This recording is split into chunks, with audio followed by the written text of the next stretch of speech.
Well, what excites you right now? I mean, you've been doing this for a while. I'm sure sometimes you probably get deja vu when you get the press release and think, well, so-and-so probably did this a few years ago. But surely there's neat stuff coming down the pipeline that excites you.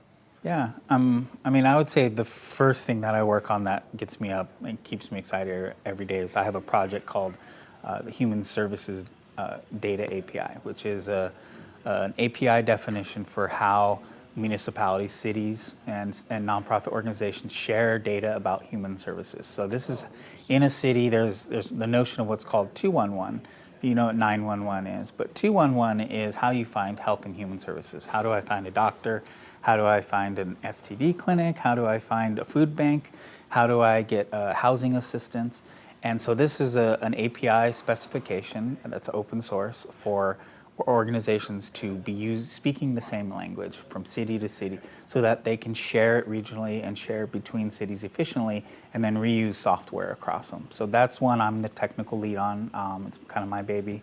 And I'm super passionate about doing it. And I saw we just did a hackathon in Princeton that was, we were building shelter location information for Irma. And we were doing it while Irma happened and helping aggregate data across from FEMA, from local Miami organizations and other Florida organizations, and then just what the grassroots activists were doing, putting it into a common format so that it can be reused across systems.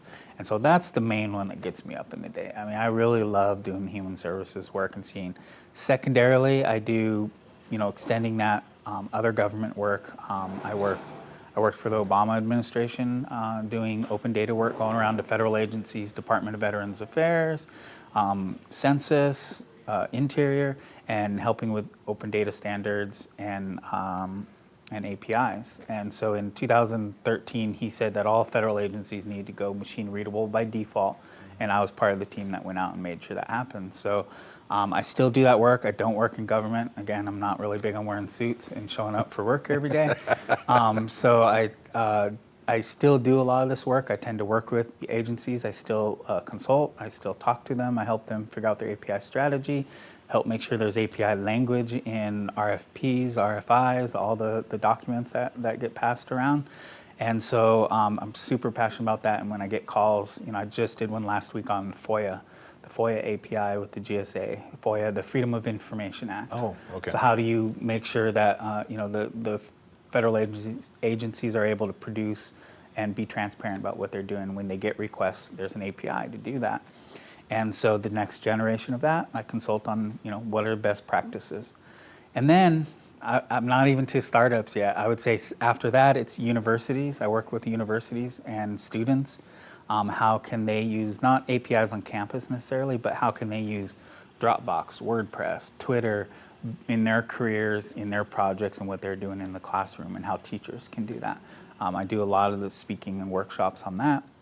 And then I would say fourth, the tech space gets me excited sometimes. Sometimes it really aggravates me, but I always have those other projects to go back to.